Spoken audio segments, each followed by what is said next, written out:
This talk represents our joint work with Jakub Kozik from Krakow University. And I would like to start with some basic definitions from hypergraph theory.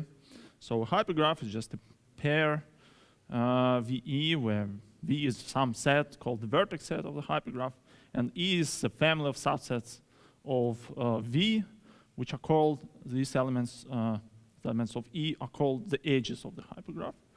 A hypergraph is said to be n-uniform if every of its edges contains exactly n vertices. For example, a usual graph is just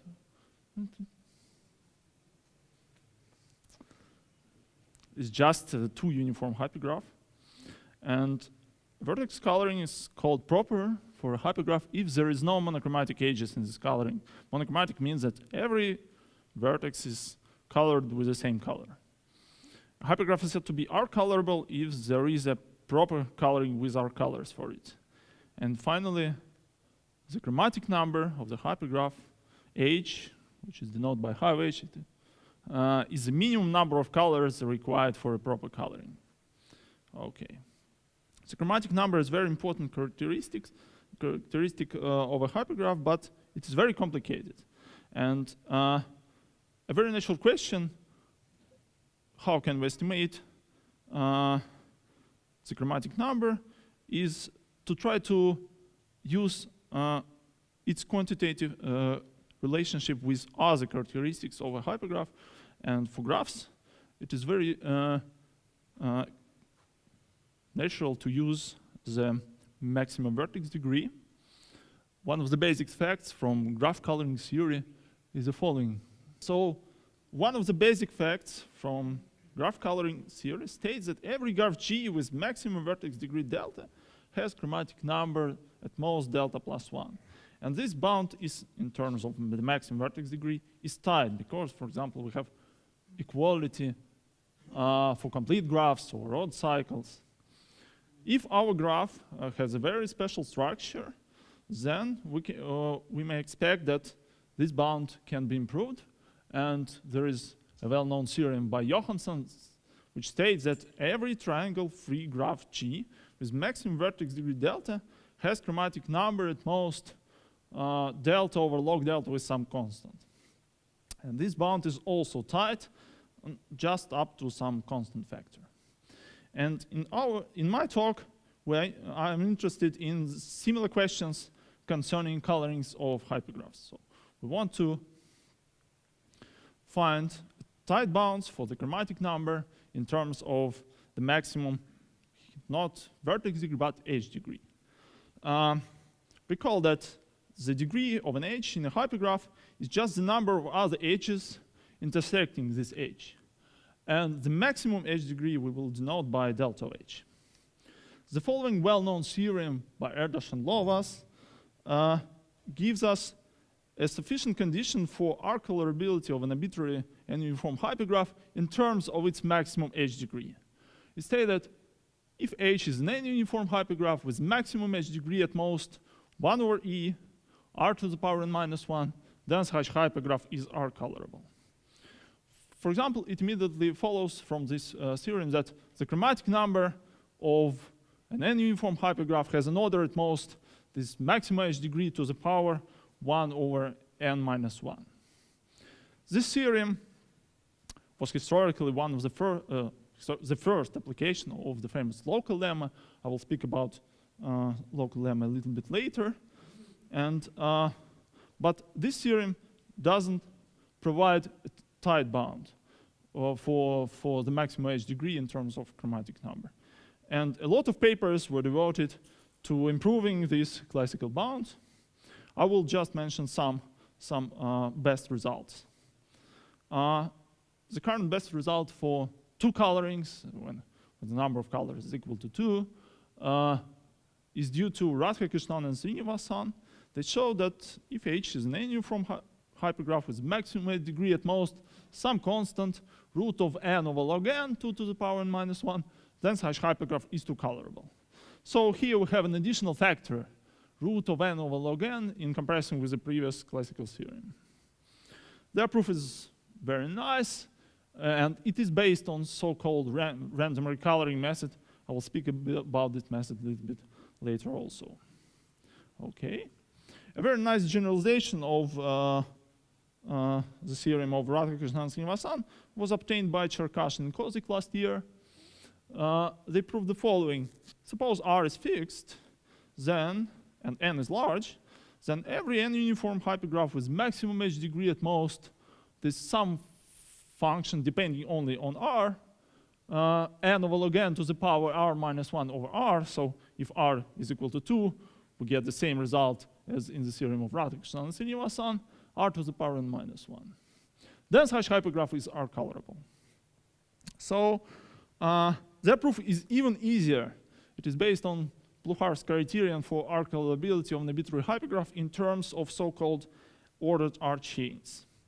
A small update of the theorem that it can be shown that this theorem holds for arbitrary number of colors, not only fixed when N is large, for arbitrary number of colors, and so we can replace this function C of R with some absolute constant C. Okay. In our work, we studied colorings of simple hypergraphs. Hypergraphs with a very special structure. Hypergraph is called simple if every two of its edges, distinct edges, share at most one common vertex.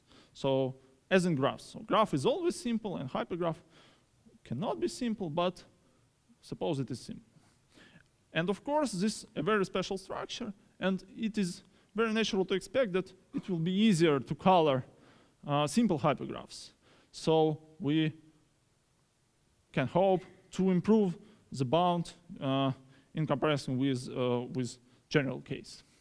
The first analog of the theorem of Erdős and Lovász for simple hypergraphs was proved by Szabo in 1990. The theorem is the following.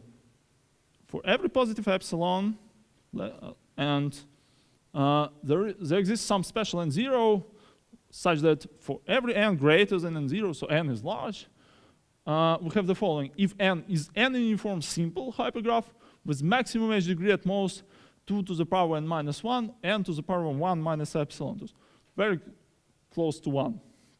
The degree is close to 1. Then such hypergraph is two-colorable. Okay.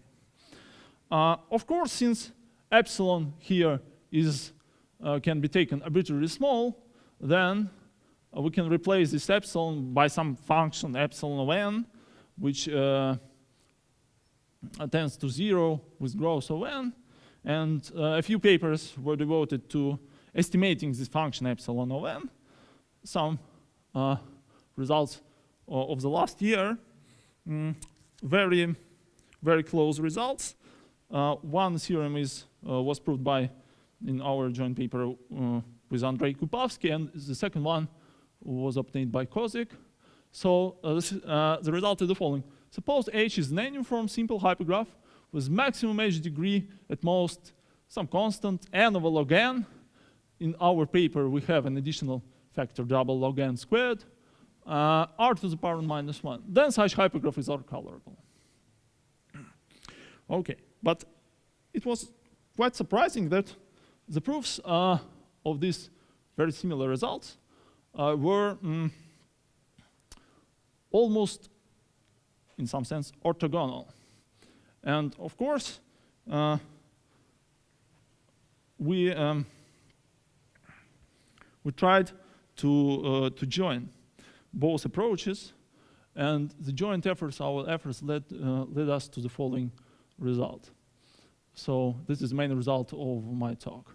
Suppose H is an n-uniform simple hypergraph with maximum edge degree at most constant n, r to the power minus 1, where then such hypergraph is r-colorable.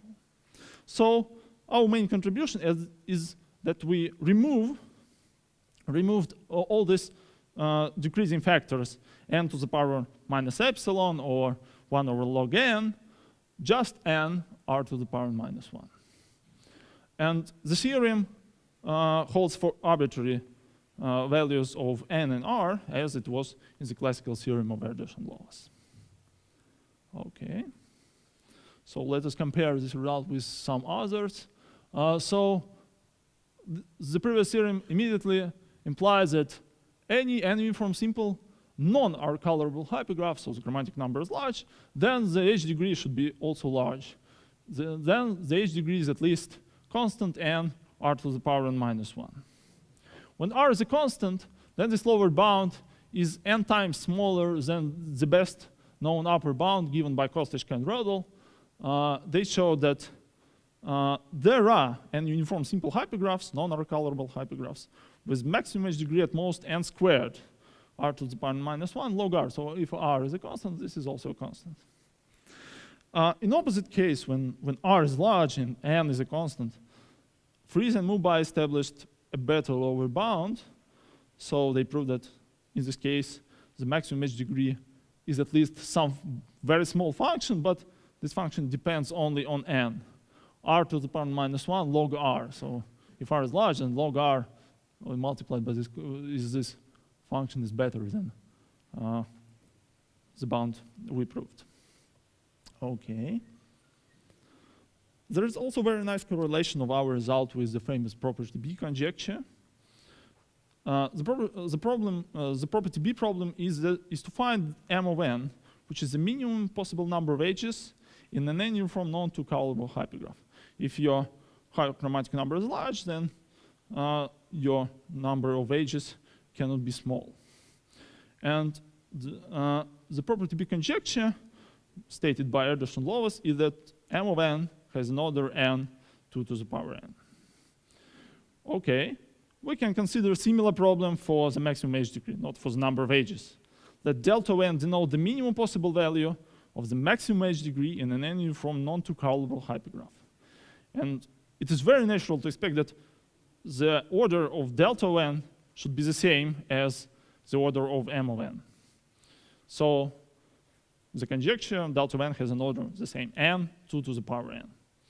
And we proved the lower bound, but of course only for class of simple hypergraphs.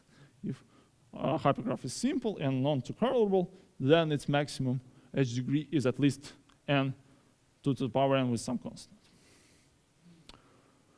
Okay, now some words about main ideas of the proof. The main ingredients of the proof are the random recoloring method. So we also do almost complete analysis of the recoloring procedure, so-called H3 construction. And finally, we use a special variant of the local lemma. Okay. The main idea of the random recoloring method is very easy. So suppose we have some coloring, which is not proper, but we can try to recolor randomly some vertices from the monochromatic edges just to try to make this coloring proper. Okay, so let H be our n-uniform simple hypergraph, and we assume that its vertex set is just a set of integers from 1 to n. And let x1, xm be independent random variables with uniform distribution on 0, 1. These random variables can be assumed as the weights of the vertices. So xv is just the weight of the vertex v. And let p be some real number, a parameter of the construction. A vertex is called free if its weight is at most p. So if its weight is small, then it is free. And only free vertices are allowed to be recolored during the recoloring procedure. And the random recoloring method just contains of two stages. During the first stage, we color every vertex randomly and independently with our colors. And the obtained coloring we will call initial coloring. Okay, and during the second stage, which is the recoloring procedure, we are trying to recolor some vertices of the monochromatic edges to make them non-monochromatic. So we start with initial coloring, and if in the current coloring there is a monochromatic HA, for example of some color alpha, containing a free vertex which has not been recolored yet, so then we take, maybe there are a lot of such vertices in the edge. So we take such a vertex, which has initial color alpha, with the smallest weight. So we take a free vertex of the initial color, the same color alpha, with the smallest weight. And then we recolor this vertex with the next color, alpha plus 1. Okay? And we repeat the second step until there is no monochromatic edges with non-recolored free vertices. Maybe there are still monochromatic edges, but there is no free vertices which had not been recolored. Okay, this is the algorithm of the recoloring. So an illustration. Okay, so suppose we have an edge A consisting of 5 vertices, and in the initial coloring 4 of them are red and the 5th is blue. And suppose after some steps of the recoloring procedure, this 5th vertex was recolored with red. So the edge became completely monochromatic. Okay, we have to look at the vertices which were initially recolored with red. Suppose 2 of them are not free, so we cannot recolor them. And suppose the third one is free with weight, for example, p over 3, and the fourth is also free with weight p over 2. So p over 3 has the smallest weight, so we recolor it with the next color, for example, green. Okay, this is how it works.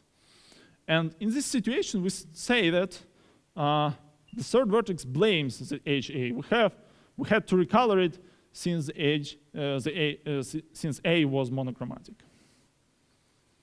Okay.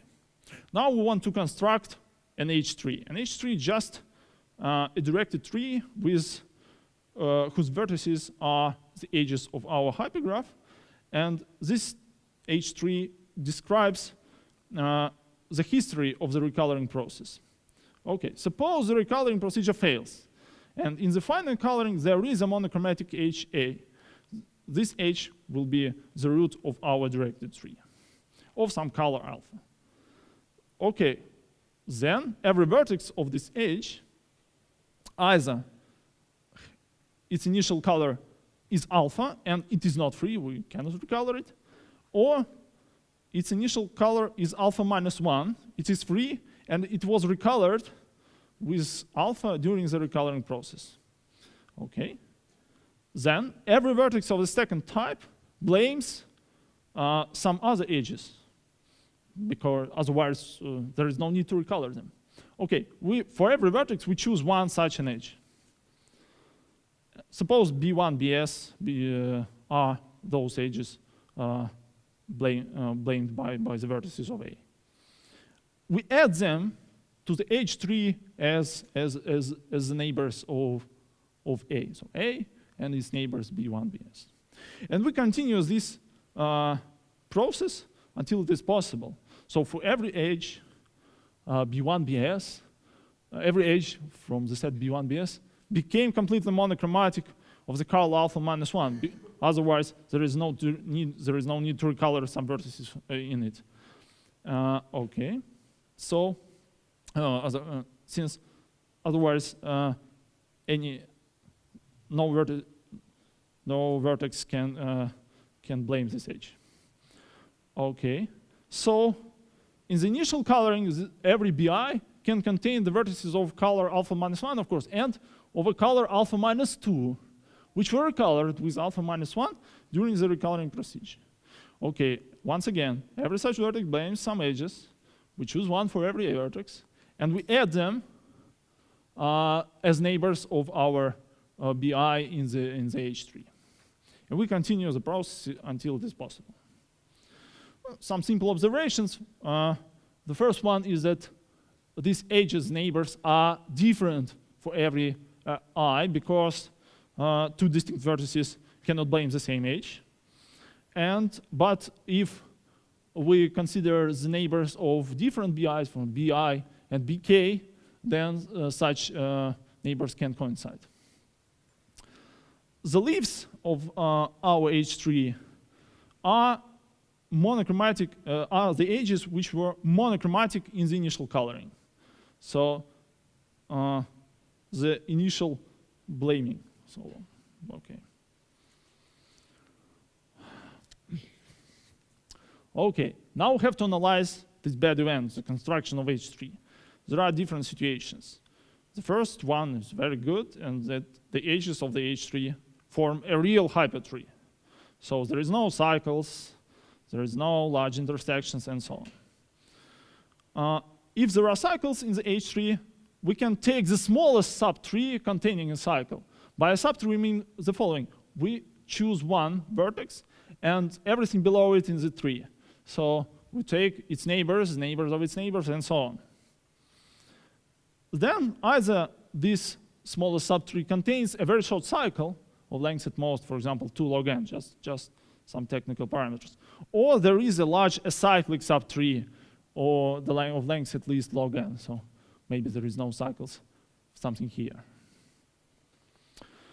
Okay, and after the analysis of band event, we have to show that with positive probabilities, none of them occurs. And a very, very nice tool to show this is to use the local lemma. We use this very fundamental fact in the following form. Suppose x1 polynomial form. Suppose x1 and xn are independent random variables, and suppose a1, am are some events from the algebra generated by these random variables. By v of ai, we denote the smallest set of variables xj such that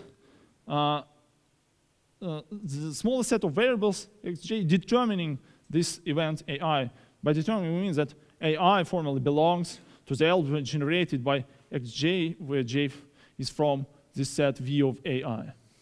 And for every j, we introduce the polynomial wj of z, which is equal to the sum taken over all events a from the such that xj belongs to v of a, and we sum up the probability of a multiplied by z to the power cardinality of v of a. And suppose there exists a polynomial w of z such that it is greater than every wj of z. And suppose, moreover, that there is a real number tau such that w of 1 over 1 minus tau is at most tau. Then, with positive probability, none of the events, bad events ai occurs. Okay. At the end of my talk, I would like to give an application of our main result. This application to estimating the van der Waals number. A very classical theorem of Ramsey's theory is the following theorem of van der Waals concerning colorings of arithmetic progressions. So for every integers n and r, there exists the smallest number w of an r, such that in any r coloring of the set of integers from 1 to this number, there exists a monochromatic arithmetic progression of length n. This function w of an r from the van der Waals theorem is called the van der Waals function, or the van der Waals number. And of course, the first natural question arising concern in connection with the van der Waals theorem is how can we estimate this w of an r? There are known very nice bounds. The best general upper bound is very huge. It was obtained in the famous paper by Gower. So the w of an r is at most the tower of 6 numbers. So we have here 4 tours, r is in the middle, and the last one is n plus 9. Okay. In some particular cases, when the length of the progression is small, n equals 3 or 4, some better results are known they were obtained by Sanders and Green and Tao from density results. But the lower bounds, known lower bounds, are very far away from this Gower's tower. For example, Berlekamp showed that if p is prime, then w of p plus 1, 2 is greater than p 2 to the power p. And in general case, Szabo in the same paper is where he proved the theorem for simple colorings of simple hypergraphs, proved that w of n2 is at least n 2 to the power n to the power minus epsilon, provided n is large, greater than some function depending on epsilon.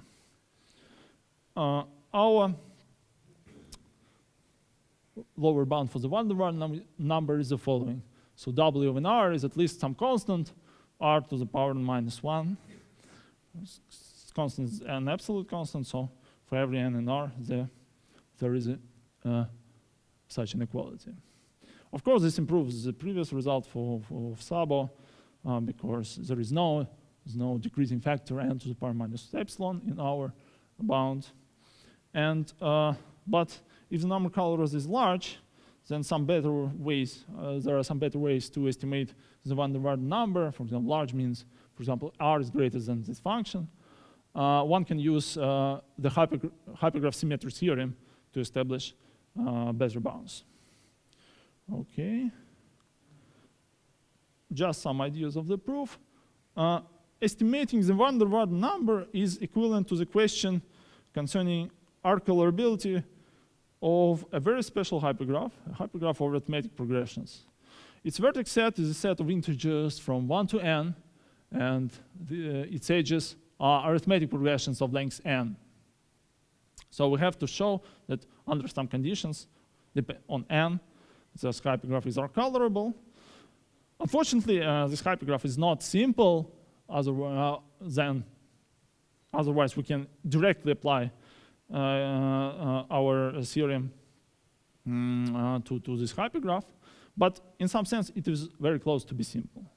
Its codegree is small. It is at most n squared. In simple hypergraphs, the codegree is 1. But n squared is sufficient for our probabilistic construction. So we use the same random recoloring procedure for the hypergraph of arithmetic progressions. But in this case, we have to deal with some additional bad events. So we have to deal with 2 cycles. So 2 cycle is the following. There is no 2 cycles in simple hypergraphs, but in the hypergraph of arithmetic progressions, there could be 2 cycles. We have to deal 2 cycles in our H3s. And especially a very bad situation is when there are 2 edges with a lot of common vertices. So the progressions can have a very large intersection, but it is a rare situation. So this is just my idea of the proof, and so I would like to stop here. There is no other slides. Thank you very much.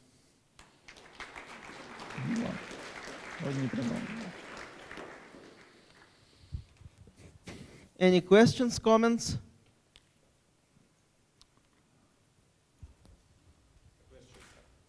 It seems that the recoloring method that you explained is very similar to the Moser's proof of local lemma.